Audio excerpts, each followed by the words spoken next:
चलिए हम लोग क्लास शुरू करते हैं। आज क्लास नंबर 34 है और हम लोग यहाँ से शुरू करेंगे न्यूटन का थर्ड लॉ। ठीक है, हम लोग क्लास 9 में भी देखे हैं न्यूटन का थर्ड लॉ, कॉन्सेप्ट बस वही है। यहाँ पे हम लोग इसका 2 एप्लीकेशन देखेंगे।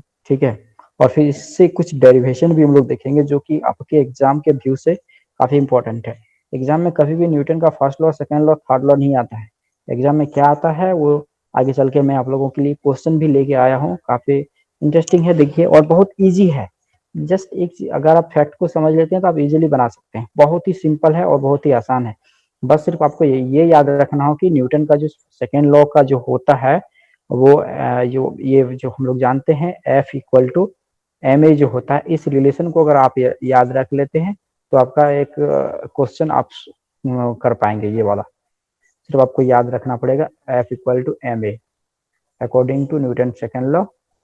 ये जो होगा ये F equal to M A होता है। चलिए हम लोग न्यूटन थर्ड लॉ को आज डिस्कस करेंगे। तो न्यूटन का थर्ड लॉ हम लोग जानते हैं कि क्या होता है, equal and opposite reaction. Third law का स्टेटमेंट ये है, equal and opposite reaction. That means आप जितना दोगे आपको उतना ही मिलेगा।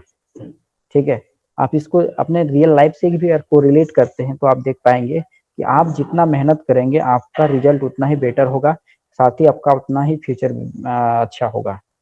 तो न्यूटन का थर्ड लॉ, अगर हम ये नहीं कहते हैं कि सिर्फ वो साइंस में ही प्रूफ है या फिर साइंस में ही जो है वो एप्लीकेबल है। अगर हम लोग रियल लाइफ से भी कम उसको कोरिलेट करें तो हम देख पाएंगे कि हमारा जो हम अभी का जो मेरा मेहनत होगा, मैं कितना एफर्ट देता हूँ, उसी के अनुसार हमारा फ्यूचर रेडी होगा। ठीक है, तो किसी भी चीज को ना उसको रियल लाइफ से अगर हम कोरिलेट कर लेते हैं ना तो वो चीजें काफी आसान हो जाती है और वो हमें इजी लगने लगता है। ठीक है, चलिए देखते हैं इसको। लेट अस कंसीडर ये पेयर ऑफ बॉडी। ठीक है, यहाँ पे एक पेयर ऑफ बॉडीज हम कंसीडर किए हैं। सपोज देखिए इस फिगर को आप लोग देखिए, फिगर में आप देख पाएंगे कि यहाँ पे एक जो स्विमिंग स्विमिंग कर रहा है, कर रही है, और यहाँ पे एक वॉल है। यहाँ पे हम 2 चीजों के ऊपर गौर करेंगे। ठीक है, ये जो ये वॉल और ये कि यहाँ पे ये जो पैर जो है फुट, इस डायरेक्शन में इस पे ये इसको इधर धकेलते हैं या फिर जो तैरे हैं, तो वो आप लोगों ने महसूस किया होगा कि जब हम अपने पैरों से जमीन को धकेलते हैं तो हम आगे की ओर जाते हैं। दैट मीन्स फोर्स तो मैं इस डायरेक्शन में अप्लाई कर रहा हूँ मगर मैं यहाँ पे इस डायरेक्शन की ओर जा रहा हूँ। तो this is the best example कि हम अगर जिस डायरेक्शन में फोर्स लगाते हैं उसके ऑपोजिट डायरेक्शन में मेरा जो रिजल्टेंट आता है, ऑपोजिट डायरेक्शन में मोशन होने लगता है। ठीक है, तो जब भी ये होगा इसके लिए हमें एक पेयर चाहिए। एक सपोज कीजिए एक अगर ये एक सरफेस है, यहाँ पे एक बॉल है, इस सरफेस से आएगा, यहाँ पे पेयर हो गया, ये बॉल एक हो गया और ये हो गया ये सरफेस। दैट मीन्स बॉल और सरफेस का एक पेयर बन गया। तो ऑलवेज ये पेयर में होगा। बॉडी हम एक ही समझ पाएंगे लेकिन अगला श्योर एक पेयर होगा, चाहे वो कोई सरफेस हो, चाहे वाटर हो, चाहे कुछ भी हो, बट ऑलवेज इन पेयर में आएगा। Let us consider a pair of bodies A and B. हम इनमें से किसी का नाम, इसका नाम हमने ए दे दिया, या फिर इसका भी नाम, किसी को भी, इसको ए बी, ए या बी, कोई भी नाम दे दीजिए। इसको भी एक नाम दे देते हैं, ये या बी, जो आपको लोग अपने अनुसार रख लीजिए। ठीक है, तो चलिए मैं इसका नाम ए रखता हूं और इसका नाम मैं बी रख लेता हूं। ठीक है, अब क्या होता है, if the body B gives an external force on A. चलिए यहाँ पे हमको ये कर लेना होगा, अकॉर्डिंग टू स्टेटमेंट हमको रखना होगा, जस्ट नाम को बदल देंगे हम।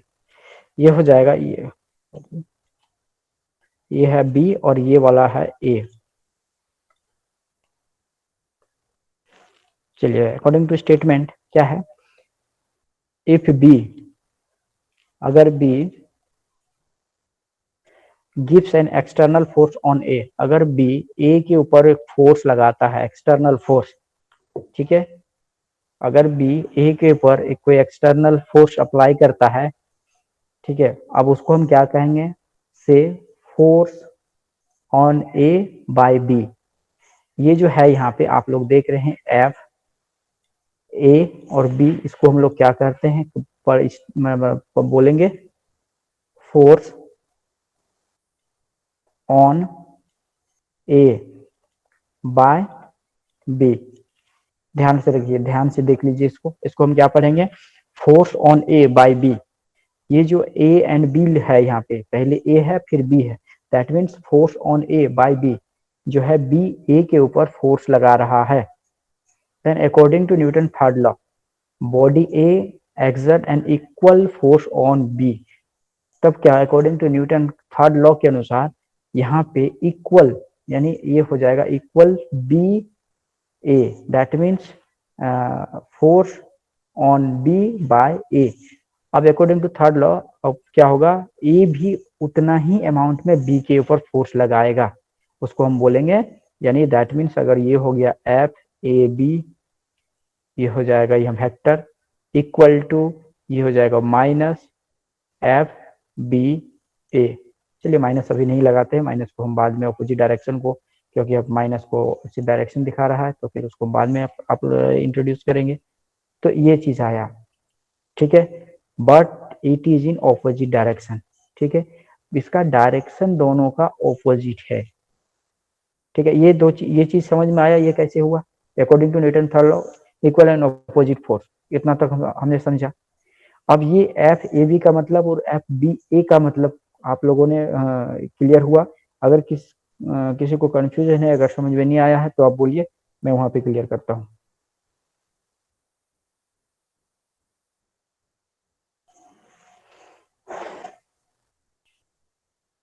ओके, चलिए, तो ये चीज समझ गए। अब यहाँ पे माइनस में इसलिए लगाऊंगा क्योंकि ये जो दोनों का जो डायरेक्शन है वो एक दूसरे का ऑपोजिट डायरेक्शन में है, एक दूसरे का ऑपोजिट डायरेक्शन में है, इसलिए मैं यहाँ पे माइनस चिन्ह को लगाऊंगा। चलिए नेक्स्ट स्लाइड में देखता हूँ मैं, कहाँ चले गए। ओके, बस इतना ही है ये डिस्कशन ऑफ थर्ड लॉ। तो थर्ड लॉ क्या कहता है कि हम लोगों ने देख चुके हैं पहले क्लास में, इससे पहले दिन के क्लास में, equal and opposite direction. Equal and opposite, जिस डायरेक्शन में जा रहे फोर्स लगा रहे हैं उसके ऑपोजिट डायरेक्शन में, और जितना फोर्स लगा रहे हैं उतना ही फोर्स ऑपोजिट डायरेक्शन में काम करेगा। तो ये था हम लोग का न्यूटन थर्ड लॉ का डिस्कशन। यहाँ पे किसी को समझ में डाउट है, किसी को प्रॉब्लम है तो बोलिए।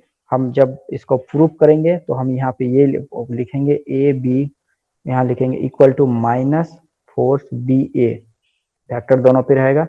तो अगर यहाँ पे किसी को थोड़ा सा भी कंफ्यूजन है तो बोलिए, नहीं तो फिर मैं आगे बढ़ता हूँ।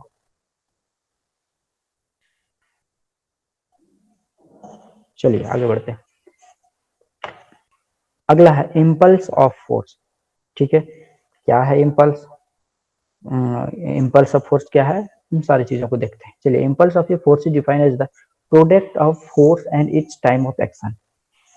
देखिए, product of force and its time of action क्या होता है, ऑलवेज कांस्टेंट रहता है ओवर दैट टाइम इंटरवल। अगर कोई एक छोटे से टाइम इंटरवल में, सपोज कीजिए अगर मैंने ये होता है एफ इंटू टी फोर्स, मैंने इसको हम ऐसे बोल सकते हैं कि एक एक फोर्स, चाहे वो फोर्स बड़ा हो या छोटा हो, जब बहुत ही कम समय के लिए काम करता है, बहुत ही स्मॉल टाइम के लिए काम करता है, उसको बोलते हैं इम्पल्स ऑफ फोर्स। ठीक है, जैसे कि हम लोग जब क्रिकेट खेलते हैं, जब देखिए यहाँ पे क्रिकेट जब खेलते हैं, बॉल इस डायरेक्शन में आ रहा है, इधर इस डायरेक्शन में बैट आ रहा है, दोनों टकराया और फिर बॉल इस डायरेक्शन में चल गया। तो ये जो बॉल यहाँ पे, ये बॉल और ये जो बैट का जो टकराव का जो टाइम होगा वो कितना होगा, यह बहुत ही छोटा समय होगा, ये बॉल और बैट का। हम उसको बोल सकते हैं 0.00 और भी 0.1 सेकेंड होगा इसका, बहुत ही छोटा टाइम के लिए ये टकराएगा यहाँ से। और इसी को ये जो फोर्स, यानी जो फोर्स है और वो जो टाइम ऑफ एक्शन, बहुत ही छोटा टाइम इंटरवल, जिसको हम बोल सकते हैं डी टी, यही के मल्टीपुल को हम कहते हैं इम्पल्सिव फोर्स या फिर इम्पल्स ऑफ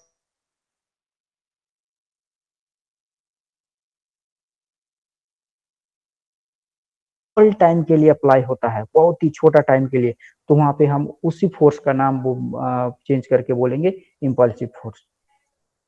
ठीक है, तो चलिए इसका स्टेटमेंट को हम एक बार देख लेते हैं। बस बेसिक चीज यही याद रखना है कि एक फोर्स बहुत ही छोटा समय के लिए लग रहा है उस पर, ठीक है, तो वो हो गया इम्पल्सिव फोर्स। अगर कोई फोर्स अगर कहीं पे अप्लाई होता है तो श्योर है उसमें कुछ बॉडी के स्टेट में चेंज करेगा, हो सकता है उसका डायरेक्शन चेंज करेगा, हो सकता है उसका मैग्नीट्यूड, उसका क्या बोलते हैं मोमेंटम को चेंज कर देगा, कुछ भी चेंज कर सकता है। चलिए देखते हैं। The product of force and its time of action, ठीक है, it is quite clear that impulsive of force is a vector quantity having the direction as the same of the force। अगर हम F इंटू टी दो चीज को देखा कि multiple होता है, force is a vector quantity, तो ये इसका जो मल्टीपल होगा इम्पल्सिव फोर्स वो भी एक वेक्टर क्वांटिटी ही होगा। आगे है फॉर वेरिएबल फोर्स,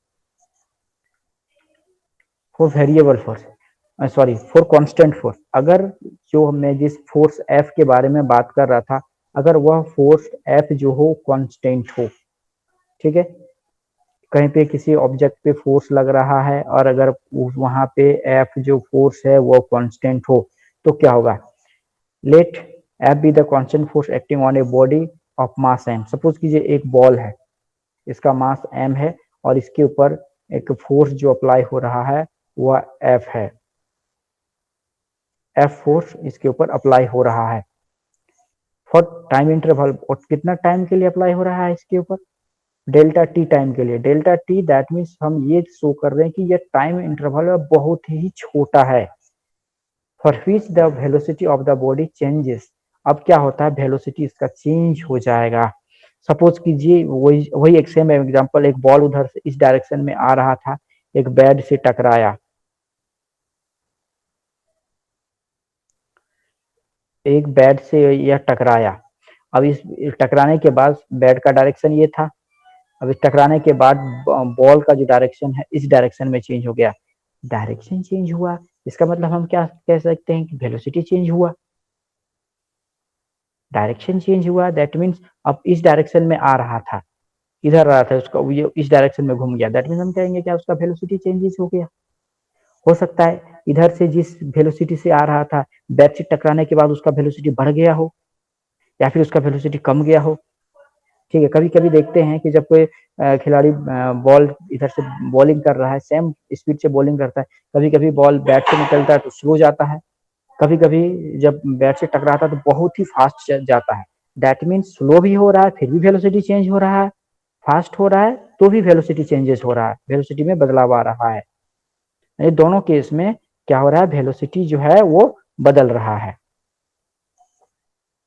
तो अब जो यहाँ पे देखिए ये जो टाइम बैट और बॉल के बीच में जो टाइम लगता है बहुत ही छोटा होता है, उस टाइम को हमने कंसीडर किया है डेल्टा टी, यानी वो बहुत ही स्मॉल टाइम है। ठीक है, वो टाइम बहुत ही छोटा सा टाइम है, इसलिए उसको हम डेल्टा टी लिए हैं।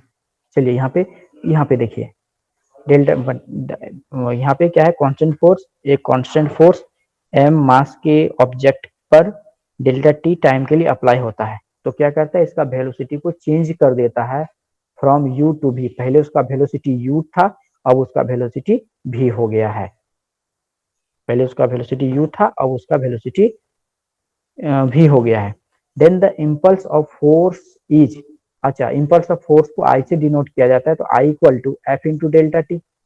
आप हम लोग जानते हैं F equal to M A होता है, तो यहाँ पे एम ए लिखा इंटू डेल्टा टी। अब यहाँ पे डेल्टा यहाँ पे जो एक्सेलरेशन है ये बीच का, ए मीन्स क्या है, एक्सेलरेशन है, एक्सेलरेशन को हम लोग लिख सकते हैं change of velocity upon time interval, कितना टाइम में वो वेलोसिटी चेंज हुआ, तो वेलोसिटी चेंज कितना हुआ, पहले था मेरा u अब हो गया v, तो दैट मीन्स v में अगर u को घटा देंगे तो चेंज ऑफ वेलोसिटी आ जाएगा, चेंज ऑफ वेलोसिटी कितना टाइम में, डेल्टा टी टाइम में, that means this is the acceleration. तो ये हो गया मेरा एक्सेलरेशन के प्लेस में हम इसको लिखें, इतना सारे को एक्सेलरेशन के प्लेस में लिखें। और यहाँ पे पहले डेल्टा टी ऑलरेडी था ही हम लोगों के पास। चलिए अब यहाँ पे हम यहाँ पे क्या किए हैं, इस लाइन को एम भी ये वाला ये डेल्टा, अब यहाँ पे अगर ऊपर नीचे है तो ये कैंसिल हो जाएगा और यहाँ पे एक ब्रैकेट मैंने पुट कर दिया तो ये हो जाएगा एम भी माइनस एम यू, एम भी माइनस एम यू, ये भी वेलोसिटी है और ये यू भी वेलोसिटी है। दैट मीन्स इस एम भी क्या होता है, हम लोगों ने पढ़ा था जिसको हमने कहा था मोमेंट, मोमेंट यानी मास इंटू वेलोसिटी का जो प्रोडक्ट होता है वो मोमेंट होता है।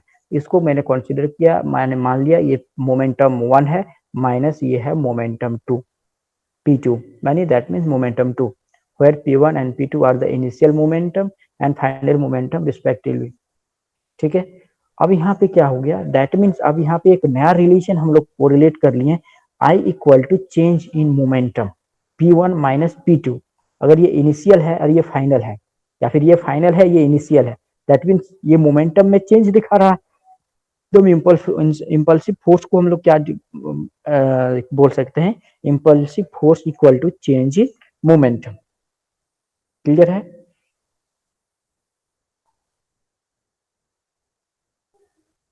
Yes sir. Yes sir. चलिए ठीक है। धनीराम आए हैं आप? Yes sir. अच्छा है आप।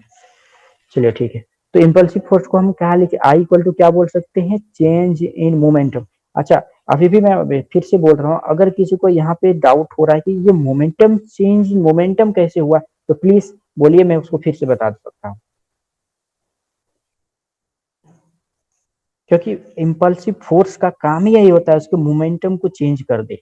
जब हम बॉल को कैच लेते हैं वहां भी सेम वहां पे मोमेंटम चेंज हो रहा है, ऑल टाइम उसका मोमेंटम चेंज होते जा रहा है। ठीक है, हम लोग देखते हैं बॉल को कैचिंग वाला, हम लोग पिछले क्लास में एग्जाम्पल को देखे थे, वहां भी चेंज हो रहा है। ठीक है, ये तो था, यहाँ पे क्या था, ये कांस्टेंट फोर्स, जब ये कांस्टेंट फोर्स अप्लाई हो रहा है, ठीक है, कांस्टेंट फोर्स मीन फोर्स कभी नहीं बदल रहा है, बदलेगा क्या, वहां पे वेलोसिटी चेंजेस होगा, उसका वेलोसिटी बदल रहा है। अगला देखिए, जब फॉर वेरिएबल फोर्स, यहाँ पे क्या हो रहा है, फोर्स बदल रहा है, यहाँ पे क्या हो रहा है, फोर्स बदल रहा है, तो क्या होगा, चलिए आइए देखते हैं।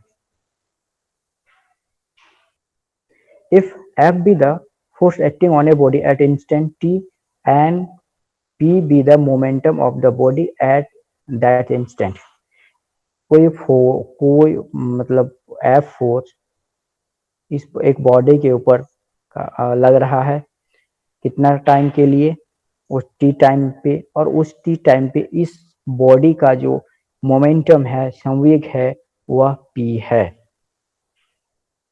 The impulse of force for the time interval t1 and t2। अब ये मान लिया गया है कि अब जब ये ऑब्जेक्ट पे जब लगा, मैंने फोर्स अप्लाई किया, ठीक है, एक दो टाइम को ऑब्जर्व किया मैंने, एक टाइम को t1 पे देखा और t2 कुछ टाइम बाद, ठीक है, कुछ टाइम के बाद t2 टाइम पे फिर मैंने इस ऑब्जेक्ट को ऑब्जर्वेशन किया कि क्या क्या बदलाव आया, ठीक है, कितना मोमेंटम में चेंज हुआ। ठीक है, या फिर इसको इस कंडीशन से देख सकते हैं आप, कोई एक टाइम t है, ठीक है, उस टाइम इसका मोमेंटम है p, अब इस पे फोर्स अप्लाई किया गया F फोर्स, फोर्स कैसा है, वह वेरिएबल फोर्स है, वेरिएबल फोर्स है मतलब बदल रहा है, t टाइम पे कुछ और है। अब यहाँ पे फिर मैं देख रहा हूँ t1 टाइम पे, यहाँ पे इसका टाइम हो गया है t1, ये फोर्स वेरिएबल है, यहाँ पे F1 फोर्स था, यहाँ पे मान लीजिए F2 फोर्स है।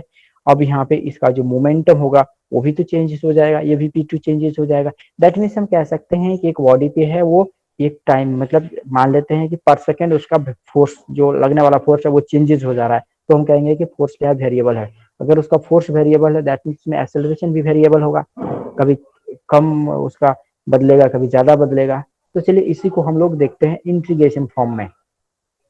That means I equal to, हम लोग जानते हैं F into D T, D T अगर जब हम ये डेल्टा टी को इंटीग्रेशन के फॉर्म में लिखेंगे तो इसको हम लोग डी टी के फॉर्म में लिखते हैं। ठीक है, अब यहाँ पे कह रहा है कि ये जो फोर्स है, ये जो फोर्स है, ये यहाँ पे ये फोर्स है हमारा, ये फोर्स कब तक लग रहा है, कब तक अप्लाई हो रहा है, जब तक कि उसका जो मोमेंटम में चेंजेस ना आ जाए। यानी पहले मोमेंटम था अगर P1, अब कब तक लग रहा है, जब तक कि वह P2 ना बन जाए। हो सकता है यहाँ पे कुछ और फोर्स लगा हो, यहाँ पे कुछ और फोर्स लगा हो, दैट मीन्स फोर्स कहाँ से कहाँ लगा, P1 से लेके यहाँ P2, ये इसका लिमिट हो जाएगा। यानी फोर्स शुरू कहाँ हुआ था, जब उसका मोमेंटम P1 था, और फोर्स ये कहाँ तक लगा है, जब उसका मोमेंटम P2 था, दैट मीन्स उसका लिमिट हो गया P1 टू P2। ठीक है, अब इसको जब हम लोग इंटीग्रेशन फॉर्म में करते हैं तो ये होता है एफ यहाँ पे। अब इसको मोमेंटम में करना है कन्वर्ट, मोमेंटम में इसको कन्वर्ट किया जा सकता है, ये एफ इंटू यहाँ पे डी टी ऑलरेडी है, इसको हम लोग करेंगे एफ इक्वल टू हम लोग एम ए जानते हैं, M A mass into acceleration, फिर वहाँ पे उसी फॉर्म में हम लोग जाएंगे, एफ को एम ए एम एक्सेलरेशन को फिर हम लोग चेंज करेंगे, एक्सेलरेशन को हम लोग जब चेंज करेंगे, ठीक है, एक्सेलरेशन को जब हम लोग चेंज करेंगे तो फिर हमें जो हमने देखा यहाँ पे ये वाला कंडीशन, जब ने एक्सेलरेशन को जब किया था एम भी माइनस एम यू आएगा, सेम यहाँ भी आ जाएगा, वो यहाँ पे आ जाएगा।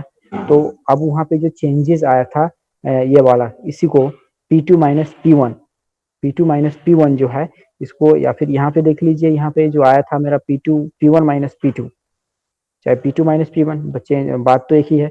जब ये dp बाई dt आ जाएगा हमारा यहाँ, फिर इसमें जब हम लिमिट पुट करेंगे तो P2 माइनस P1 आ जाएगा। ये भी हमें शो यही करेगा कि चेंज इन मोमेंटम, यहाँ भी क्या हो रहा है, मोमेंटम चेंज हो रहा है। अच्छा, हमको लग रहा है यहाँ पे वो पहले तो T1 टू T2 दिखाना चाहिए था मुझे। चलिए एक स्टेप मैंने यहाँ पे स्किप कर दिया है, जिस वजह से थोड़ा सा, चलिए मैं जो मैंने स्किप किया है वो दिखाता हूँ पहले। चलिए I1 इक्वल टू क्या होगा, पहले देखिए जो फोर्स है कहाँ से कहाँ तक चेंज हो रहा है, T1 टू T2, यहाँ पे होगा F इंटू डी टी। ठीक है, किसी को यहाँ पे कोई डाउट है, ये T2 होगा, यानी पहला स्टेटमेंट में देखिए ये था ना मेरा, यहाँ पे फोर्स टाइम इंटरवल क्या था, T1 to T2, force apply हो रहा है बट वो वेरिएबल है, तो हम इसको ऐसे लिखेंगे। चलिए इसको और भी सुंदर से लिखने की कोशिश करता हूँ मैं। ये हो जाएगा यहाँ पे T1 और ये हो गया T2। ठीक है, अब यहाँ पे इसको मैं क्या कर सकता हूँ, T1 T2 ऐप को मैं एम ए डी टी, अब हम ये जो ए है इसको मैं इस फॉर्म में कर सकता हूँ, T1 T2 एम, ये हो जाएगा v माइनस यू या u minus v by D T into D T. अब यहाँ पे इसको मैं इसको कर लेता हूँ।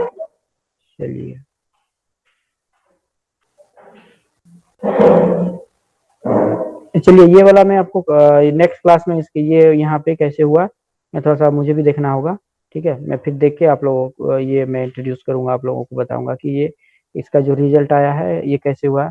एक्चुअली मैंने यहाँ पे एक स्टेप को, एक जो क्या बोलते हैं, एक स्टेप है मैंने यहाँ पे स्किप किया हुआ है, इससे पहले मुझे एक ऐसा कुछ लिखना चाहिए था यहाँ पे। पहले ये जो टाइम्स को मैंने फिर ये जो मोमेंटम में कन्वर्ट किया है, लिमिट जो है कन्वर्ट हुआ है T1 टू T2 से P1 टू P2, ये जो कन्वर्सन कैसे हुआ इस चीज को मुझे दिखाना चाहिए था। तो चलिए मैं यहाँ पे नेक्स्ट क्लास में मैं एक स्लाइड ऐड करके मैं वहाँ पे उस चीज को क्लियर कर दूंगा। ठीक है, बट ये कैलकुलेशन मैं नेक्स्ट क्लास में क्लियर कर दूंगा। और एक ग्राफ भी होगा, एक ग्राफ इस टाइप का बनेगा, क्योंकि यहाँ पे फोर्स मेरा ये वेरिएबल है, तो इस टाइप का एक ग्राफ बनेगा, और ये जो शैडो जो बनेगा तो वो हमारा दिखाएगा इम्पल्स ऑफ फोर्स। ठीक है, तो इसके बारे में मैं कल आप लोगों से नेक्स्ट क्लास, कल एक मेरा क्लास है, कल के क्लास में मैं इसके बारे में आप सब लोगों से डिस्कस करूंगा। तो चलिए इसका यूनिट के बारे में भी हम लोग बाद में ही देखेंगे। चलिए, तो इम्पल्सिव फोर्स, ठीक है, यहाँ पे भी देख सकते हैं कि इम्पल्सिव फोर्स वाला ये चीज को, a large force acting on a body for a very short time interval of time to produce a finite change in momentum is called impulsive force। एक बड़ा फोर्स छोटे समय के लिए अपना अप्लाई होके उसमें फाइनाइट चेंज, मोमेंटम में फाइनाइट चेंज कर दे, उसी को हम कहते हैं इम्पल्सिव फोर्स। एक बड़ा फोर्स छोटा सा शॉर्ट टाइम इंटरवल के लिए, ठीक है, अप्लाई होकर उसके मोमेंटम में इनफाइनाइट चेंज ला दे, वही फोर्स को हम कहते हैं इम्पल्सिव फोर्स। देखिए इस दो फिगर के माध्यम से, यहाँ पे जब ये जो खिलाड़ी है, यहाँ पे बॉल का डायरेक्शन था इस डायरेक्शन में, ये बॉल का मास है ये, और इसका जो क्या बोलते हैं उसको, वेलोसिटी है 10 मीटर पर सेकेंड है, यानी इस डायरेक्शन में 10 मीटर पर सेकेंड का है। अब उन्होंने ये जो हॉकी स्टिक से इस बॉल को पकड़ा और इसको इस डायरेक्शन में फोर्स अप्लाई किया। इस डायरेक्शन में जब फोर्स अप्लाई किया तो बॉल का वेट मास तो चेंजेस नहीं होगा, बट यहाँ पे क्या हो रहा है, इसका वेलोसिटी चेंज हो जा रहा है, यानी वेलोसिटी चेंज हो रहा है, यानी m इंटू भी यहाँ भी होगा v1 और ये m इंटू v2। तो यहाँ पे देखेंगे इसका ये मोमेंटम क्या होगा, तो 200 इंटू 10, दैट मीन्स यहाँ पे हो जाएगा 2000, और यहाँ पे क्या हो जाएगा, मास तो 2000 है इंटू 5 इक्वल टू 1000, ठीक है। तो इसका जो यहाँ पे इम्पल्स है 2000 से डायरेक्ट 50 में आ गया, दैट मीन्स यहाँ पे क्या हो रहा है, उसके मोमेंटम को चेंज कर रहा है, बट कितना टाइम के लिए, बहुत ही शॉर्ट टाइम इंटरवल, ऐसे पकड़ के इधर से हिट कर दिया उसको। तो ये हो गया impulsive force, a large force acting on a body for a very short time interval of time to produce finite change in momentum is called impulsive force. आप इसको अपने तरीके से लिखना चाहते हैं तो आपको कुछ वर्ड को आप एलिमिनेट भी यहाँ से हटाना भी चाहें तो आप हटा भी सकते हैं, जैसे इसको ऐसे भी यहाँ पे ये large force acting on a body for very की जगह पे यहाँ पे आप इसको हटा दीजिए, short time to produce changing momentum is called impulsive force. तो आप इसको अपने तरीके से भी बना सकते हैं, लेकिन फैक्ट बस यही रहना चाहिए। दूसरा है principle of conservation of linear momentum. ये आपके एग्जाम के व्यू से काफी इंपॉर्टेंट है और ये सवाल काफी बार पूछ चुका है एग्जाम में, बहुत बार, काफी बार ये सवाल पूछा जाता है एग्जाम में। तो देखिए टॉपिक है दूसरा, principle of conservation of linear momentum, ठीक है।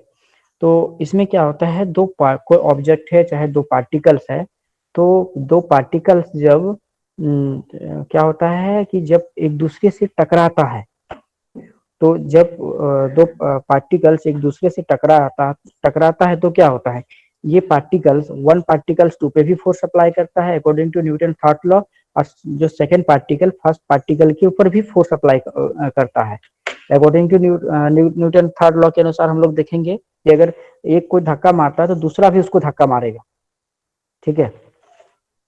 तो इसी कॉन्सेप्ट के ऊपर है ये जिसको हम लोग प्रूव करेंगे अभी। तो देखिए यहाँ पे कोई थोड़ा सा फर्स्ट लाइन को पढ़िएगा जरा।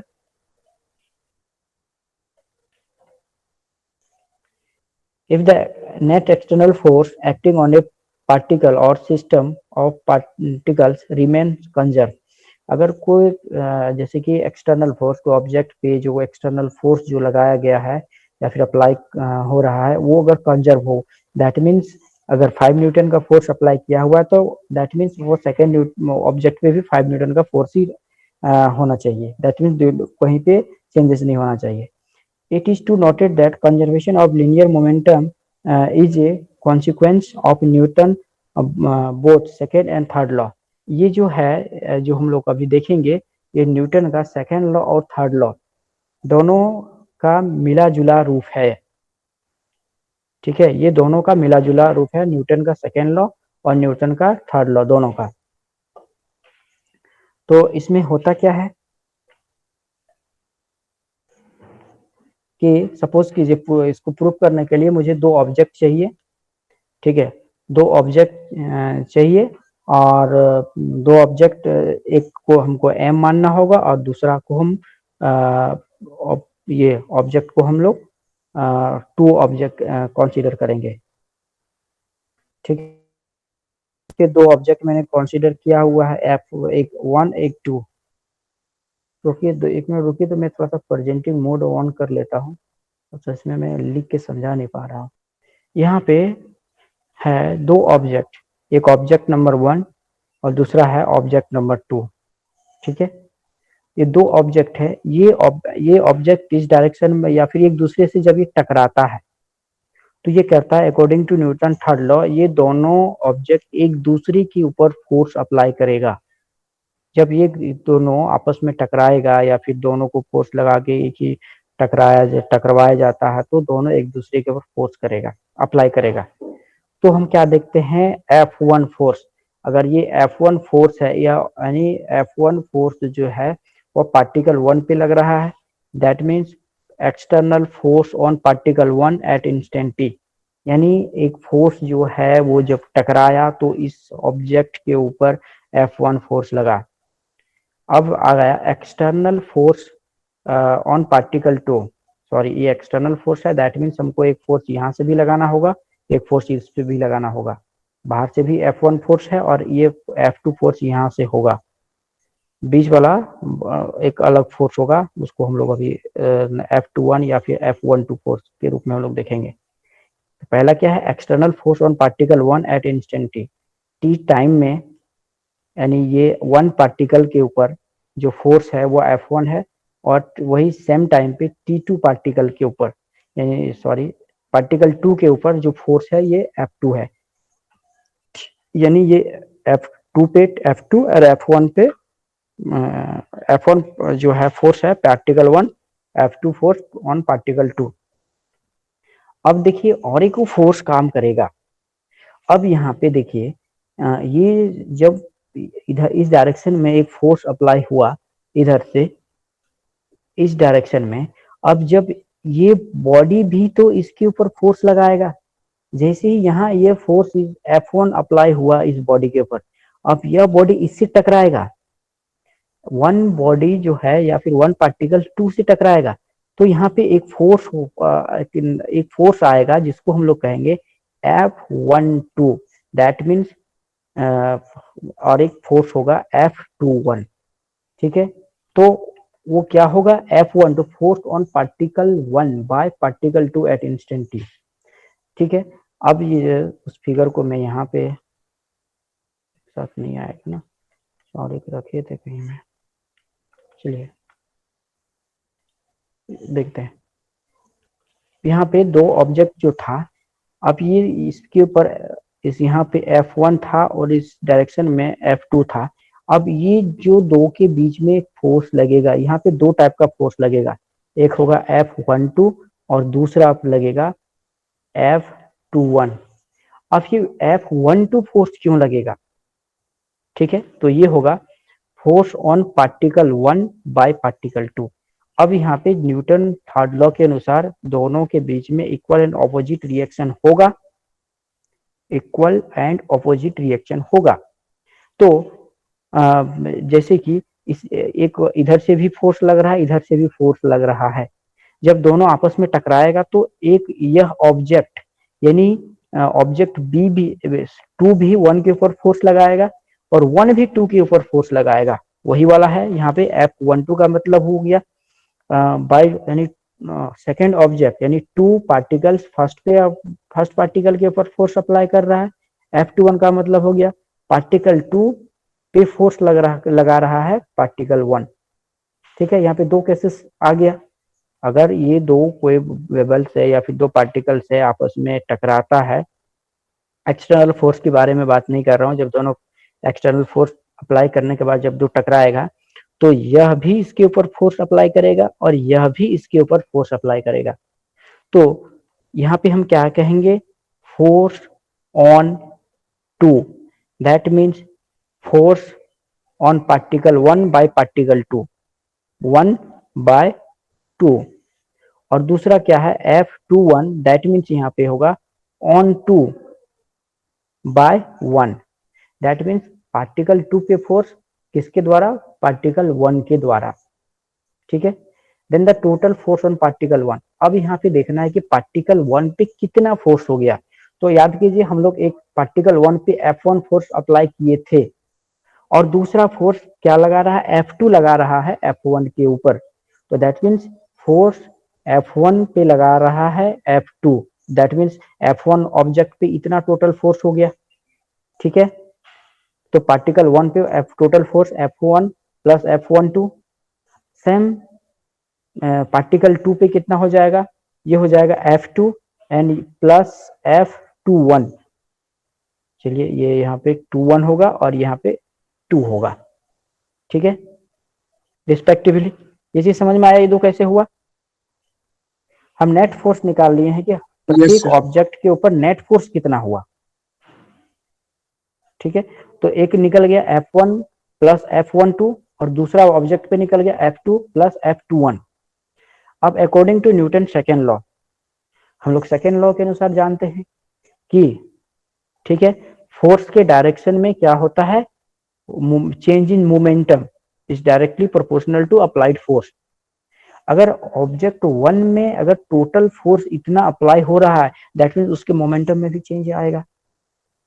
तो चेंज का जो क्या होता है, change of the rate of change of momentum is directly proportional to the applied force. तो यहाँ पे अप्लाइड फोर्स है, ये वाला है टोटल अप्लाइड फोर्स। अब चेंज ऑफ मोमेंटम जो होगा यानी dp1 बाई dt। ठीक है, ये इक्वेशन आया, एक फर्स्ट इक्वेशन आया मेरा। दूसरा है F2 plus F21, that means यहाँ पे मोमेंटम दो बार चेंज हो रहा है, इसलिए मैंने यहाँ पे 1 लिया है, यहाँ पे 2 लिया है, ये इक्वेशन 2 आ गया। इक्वेशन 1 और इक्वेशन 2 समझ में आया। Where P1 and P2 are the momenta of particle 1 and particle 2 respectively at that instant t। ये समझ में आया कि जो है P1 P2 या फिर dP1, ये दो टर्म कैसे आया यहाँ पे, ये चीज समझ में आया। हम यहाँ पे न्यूटन का सेकेंड लॉ अप्लाई किए हैं और न्यूटन का सेकेंड लॉ का स्टेटमेंट क्या कहता है, the rate of change of momentum is directly proportional to the applied force. यानी उसके ऊपर जितना फोर्स अप्लाई होगा, ठीक है, वो डायरेक्टली प्रोपोर्शनल कितना होगा, the rate of change of momentum. तो यहाँ पे ये जो dp बाई dt होता है, यही तो होता है the rate of change of momentum. और ये टोटल जो है, ये टोटल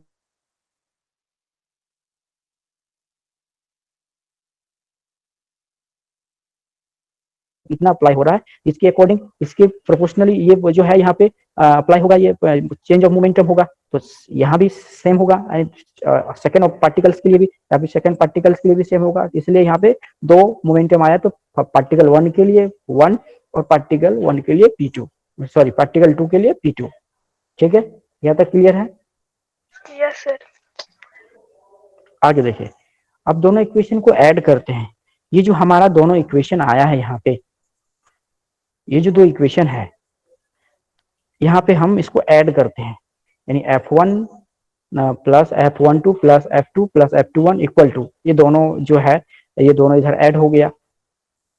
अब यहाँ पे एक चीज गौर करने वाली बात है, ये F1 और ये F2, यानी F1 प्लस F2 वेक्टर लगा दीजिए, ये क्या है, ये एक्सटर्नल फोर्स है, एक्सटर्नल फोर्स है जिसको हमने बाहर से अप्लाई किया था। तो यहाँ पे मैंने क्या लिखा, इस दोनों को हटा के F external EXT, F external EXT plus F12 plus F21, that means ये यहाँ पे d बाई dt को कॉमन ले लिया है, तो ये P1 प्लस P2 आया, इसको मैंने इक्वेशन नंबर 3 लिया है। Where F external equal to F1 plus F2 total external force on the system. ये जो दो ऑब्जेक्ट का हमारा सिस्टम बना था, इस पे टोटल जो एक्सटर्नल फोर्स था, एक F1 था F1 ऑब्जेक्ट पे और F2 था 2 ऑब्जेक्ट पे, तो टोटल फोर्स हो गया external force on the system according to Newton third law.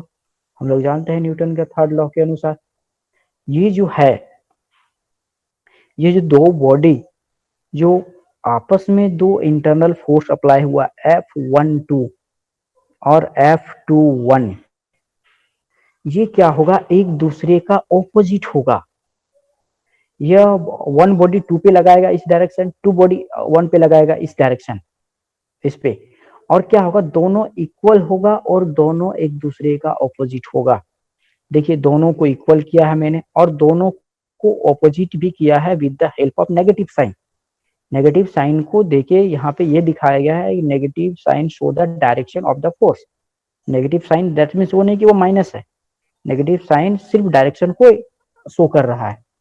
So equation number third, ये जो इक्वेशन था यहाँ पे ये दोनों चीज इलिमिनेट हो जाएगा, अगर एक एक माइनस हुआ ये कैंसिल, क्योंकि ये पॉजिटिव नेगेटिव और ये दोनों इक्वल, इसलिए ये दोनों कैंसिल हो जाएगा इस इक्वेशन से। दैट मीन्स आ गया external force equal to D by D T into P one plus P two. आगे देखते हैं, if external force equal to zero, अगर एक्सटर्नल फोर्स जीरो हो, ठीक है, एक्सटर्नल फोर्स अगर जो पिछला जो इक्वेशन हमने देखा था वहां पे था E X T force X equal to D by D T P one vector plus P two vector. अगर यहाँ पे एक्सटर्नल फोर्स अगर जीरो हो, दैट मीन्स अगर ये जीरो हो जाए, ये पूरा जीरो हो जाए, ठीक है, तो क्या हो जाएगा, then D by D T P one plus P two ये भी जीरो हो जाएगा।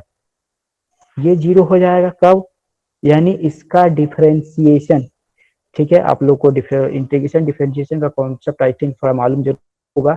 डी बाय डी टी और P one plus P two का डिफरेंशिएशन जीरो कब होगा, इसके लिए इसको कांस्टेंट होना पड़ेगा। अगर ये वेरिएबल होगा, अगर ये वेरिएबल होगा इसका कुछ ना कुछ वैल्यू श्योर आ जाएगा। हम लोग जानते हैं कि डिफरेंशिएशन हो या इंटीग्रेशन हो, कांस्टेंट टर्म का जीरो ऑलवेज होता है। डिफरेंशिएशन भी कांस्टेंट टर्म का जीरो होगा, इंटीग्रेशन भी कांस्टेंट टर्म का जीरो होगा।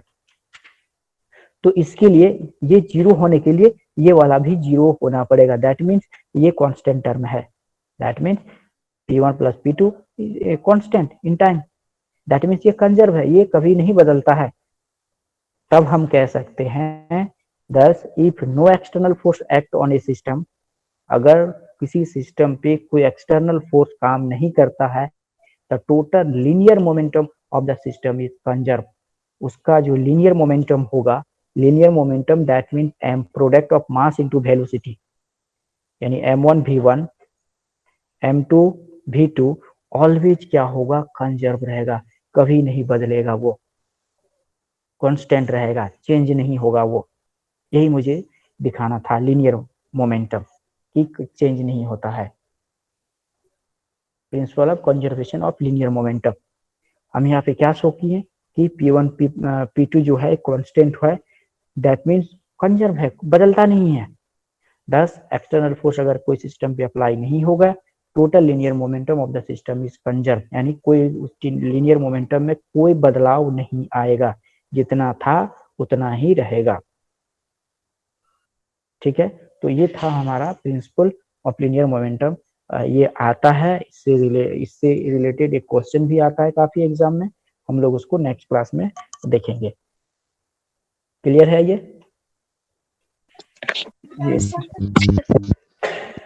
और इसका पीडीएफ में आज भिजवा दूंगा, क्योंकि ये काफी इम्पोर्टेंट है और आप लोगों को इसको थोड़ा सा बार बार देखना भी पड़ेगा, ताकि तभी आप इस चीज को समझ पाएंगे अच्छी तरह से। ठीक है, तो मैं इसको आपको पीडीएफ में सेंड करवा देता हूँ आज का क्लास नंबर आज का है 34, याद रखिएगा, क्लास नंबर 34 का पीडीएफ में आज भिजवा दूंगा, आप लोगों को शाम तक मिल जाएगा। आप लोग एक बार इसको देखिएगा, ठीक है। और इसका हम लोग एप्लीकेशन देखेंगे, और एक recoil of a gun after firing a shell. जब एक गन, एक रिवॉल्वर एक गोली को फायर करता है, तो वो उसमें कुछ रिकॉल वेलोसिटी होता है, मतलब पीछे की ओर झटका मारता है। वह क्यों होता है, कितना होगा, उसका मैग्नीट्यूड क्या होगा, ठीक है, किस डायरेक्शन में होगा, इन सारी चीजों पे हम लोग डिस्कस करेंगे।